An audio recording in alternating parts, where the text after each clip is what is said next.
Good morning students. आज से आप लोगों की टीजीटी पीजीटी की कॉमर्स की क्लास स्टार्ट होने जा रही है ऑनलाइन। और सबसे पहले हम डिस्कस करेंगे जो आप लोगों का पीजीटी कॉमर्स है, जो वैकेंसी आई हुई है, जो कि इस बार टोटल 14 वैकेंसी आई है। 9 जनरल के लिए है, 9 सीट, 4 सीट ओबीसी के लिए है, एक एससी के लिए है।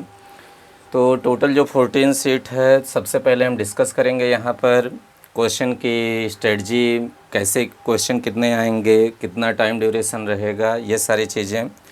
तो टोटल कितने क्वेश्चन आते हैं वो आपके रहेंगे objective based, means MCQ based रहेगा। टोटल 125 क्वेश्चंस रहेंगे, 125 क्वेश्चंस रहेंगे। और वो जो है आपको करना रहेगा टोटल 2 घंटे में, 2 आवर में करना रहेगा। And there will be no negative marking, कोई भी यहाँ पर नेगेटिव मार्किंग नहीं होगी, कोई भी नेगेटिव मार्किंग नहीं होगी, ऋणात्मक अंक नहीं होंगे। तो आप लोग करेंगे टोटल 125 क्वेश्चंस, सारे के सारे क्वेश्चन करना है। और जो आप लोगों का सिलेबस डिवाइड है, your syllabus is divided into 3 sections from which your total 125 question will be x, जहाँ से आपके 125 क्वेश्चन पूछे जाएंगे। वो आपका सिलेबस जो डिवाइड है 3 भाग में डिवाइड है। फर्स्ट जो पार्ट है सेक्शन ए, जिसको खंडा बोला जाता है, अकाउंटिंग का पार्ट है। दूसरा है बिजनेस ऑर्गेनाइजेशन एंड मैनेजमेंट, व्यवसायिक संगठन एवं प्रबंध का। और तीसरा पार्ट है advanced economic principle and statistical methods, उच्च आर्थिक सिद्धांत एवं सांख्यिकी रीतियाँ। हर जगह से आपके तीनों पार्ट से जैसे 125 क्वेश्चंस आपके पूछे जाएंगे, तो 125 क्वेश्चंस में आपके 42 क्वेश्चन फर्स्ट पार्ट से रहेंगे, 42 क्वेश्चंस आपके सेकंड पार्ट से रहेंगे, और 41 क्वेश्चन आपके थर्ड पार्ट से रहेंगे। 1-2 का डिफरेंस रहता है, कहीं यहाँ पे 41, नॉर्मली जो है 40 क्वेश्चंस आपके यहाँ से रहेंगे। कुल मिला के 125 क्वेश्चन। तो सबसे पहले आइए, सिलेबस जो है टोटली क्लियर्ड नहीं दिया गया है, उसमें तमाम तरीके से मिक्स्ड कर दिया गया है। तो स्ट्रेटजिकल वे में आप लोगों को क्या पढ़ना है, उसमें सारी चीज़ें वो हम पूरा एनालाइज करके आप लोगों के सिलेबस जो है वो पूरा चार्ट हम बनाए हुए हैं। अकाउंटिंग सेक्शन में, in accounting section you will study total 4 type of accounting. Accounting section में आप 4 प्रकार का लेखांकन पढ़ेंगे। पहला आपका है फाइनेंशियल अकाउंटिंग, वित्तीय लेखांकन। दूसरा जो है आपका है कास्ट अकाउंटिंग, मीन्स लागत लेख, फाइनेंशियल अकाउंटिंग जो आप 12th में पढ़े हुए हैं। और उसके बाद कॉरपोरेट अकाउंटिंग के फॉर्म में आप पढ़े हैं शेयर डिबेंचर, ये आपका फाइनेंशियल अकाउंटिंग में है। कास्ट अकाउंटिंग नॉर्मली आप बीकॉम में पढ़ते हैं, इलाहाबाद यूनिवर्सिटी में बीकॉम सेकेंड ईयर में है कास्ट अकाउंटिंग। उसके बाद जो है आप पढ़ेंगे जो थर्ड अकाउंटिंग है वो आपका टैक्स अकाउंटिंग, जिसमें स्पेशली केवल और केवल इनकम टैक्स दिया गया है, आयकर, जो कि आप यहाँ पर इलाहाबाद यूनिवर्सिटी में बीकॉम थर्ड ईयर में पढ़ते हैं, इनकम टैक्स। तो ये जो है you will study 4 type accounting in part A. Part A में आपको 4 प्रकार का अकाउंटिंग पढ़ना है, financial accounting, cost accounting, tax accounting, management accounting.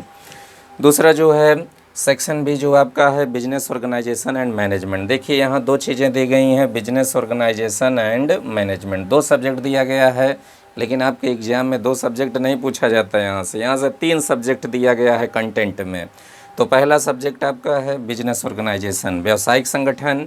दूसरा subject most important, most confusing, very very most important for every type of examination, ये भी आपका यहाँ इंक्लूड कर दिया गया, उसका नाम है फॉरेन ट्रेड, जिसको बोला जाता है इंटरनेशनल बिजनेस और ग्लोबल बिजनेस, विदेशी व्यापार या अंतर्राष्ट्रीय व्यापार यहाँ पर।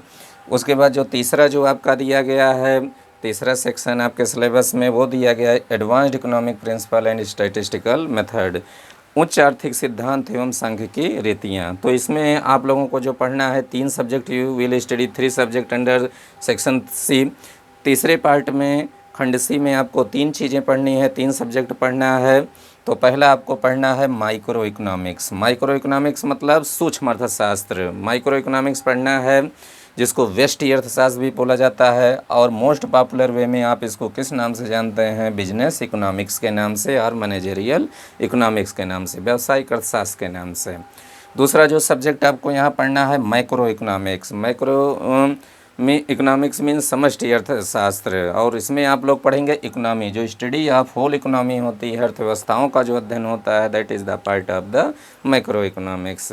और तीसरा जो आप लोग पढ़ेंगे स्टैटिस्टिक्स, सांख्यिकी पढ़ेंगे। तो ये सब सब्जेक्ट आप कहाँ पढ़े हैं बीकॉम में? माइक्रो इकोनॉमिक्स आप लोग पढ़े हैं बीकॉम पार्ट 1 में, बिजनेस इकोनॉमिक्स।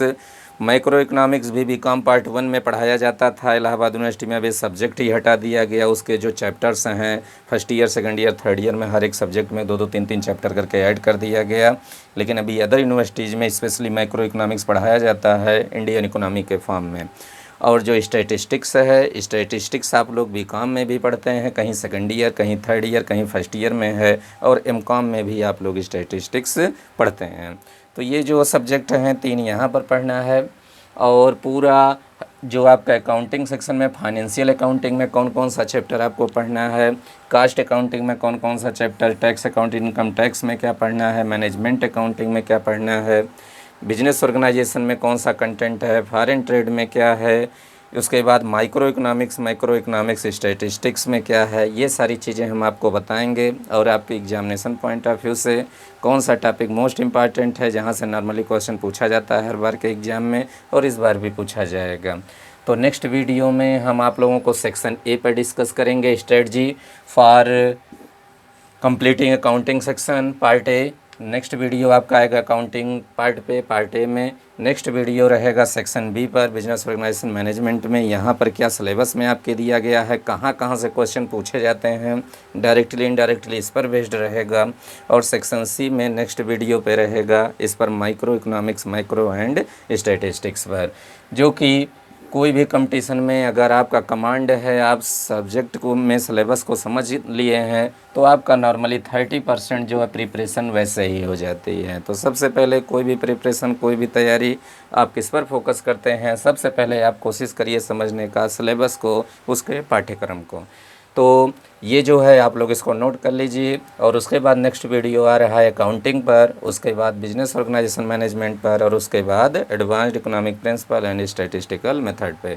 तो काफ़ी स्टूडेंट की क्वेरीज थे डायरेक्टली इनडायरेक्टली हमसे कि सर जो है हिंदी मीडियम में तो दिया गया है, उसमें भी कंफ्यूजिंग है, कुछ समझ में नहीं आता क्या है क्या नहीं है, और इंग्लिश मीडियम में सिलेबस तो कहीं दिया ही नहीं गया है। तो इसीलिए हम हिंदी इंग्लिश दोनों आप लोगों को ट्रांसलेट करके बता रहे हैं। जो लोग इंग्लिश मीडियम में इंग्लिश हिंदी दोनों नोट करें, और हिंदी मीडियम में भी हिंदी इंग्लिश दोनों आप लोग नोट करें, क्योंकि ये आपको हेल्प देगा, इंटरव्यू में हेल्प देगा। तो हिंदी मीडियम में जो लोग हैं हमारी क्लास से, उनको सबसे बड़ा बेनिफिट ये मिलेगा कि उनकी इंग्लिश जो है वर्जन भी आसानी से तैयार हो जाएगा, और चीज़ों को वो समझ जाएंगे, क्योंकि हिंदी बहुत ही क्रिटिकल होती है, टफ होती है, आसानी से नहीं समझ, और अगर आप उसकी इंग्लिश जानते हैं तो चीज़ों को आसानी से समझ ले जाएंगे। और आपके एग्ज़ाम में भी कुछ क्वेश्चन मिस प्रिंट रहेंगे, तो वहाँ कौन सा वर्जन करेक्ट माना जाता है? English version. तो हिंदी मीडियम वालों के लिए इंग्लिश समझना बहुत ज़रूरी है।